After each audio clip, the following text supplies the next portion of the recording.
Allez, retenez votre souffle, ça monte et ça descend. Je vous emmène dans les escaliers du Havre avec un spécialiste. Chaque semaine, un homme arpente la dizaine de kilomètres d'escaliers que compte la ville du Havre. Il vérifie les plaques, scrute les pierres et les points de vue.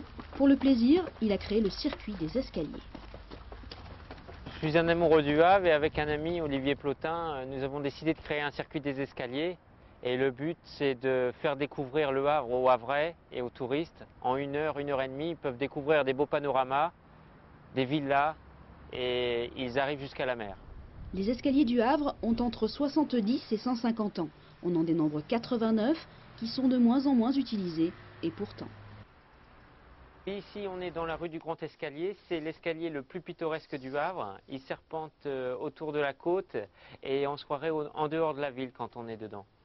J'aime les escaliers parce qu'il y a le silence dans les escaliers. Ici, on n'entend rien et cela peut même faire peur. Mais en fait, il ne se passe jamais rien de grave dans les escaliers. Avant, il se passait des choses dans les escaliers. Il y avait des courses cyclistes et les cyclistes prenaient leur vélo sur les épaules et montaient ou descendaient des escaliers. C'est des courses très originales de la ville du Havre. 302 marches, c'est le record détenu par l'escalier de Tourneville. À l'origine, ces raccourcis avaient pour but de relier la ville haute à la ville basse sur un dénivelé de 90 mètres.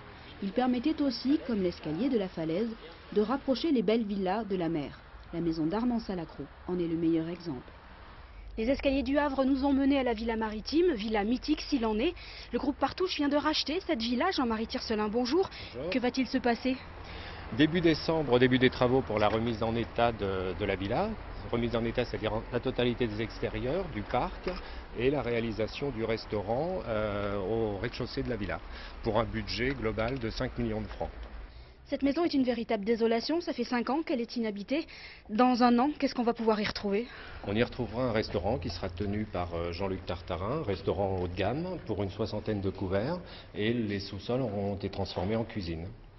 Et l'hôtel ? Et l'hôtel, dans un deuxième temps, ce sera la deuxième tranche, encore à l'étude, soit hôtel, soit salle de réunion, soit mixte des deux.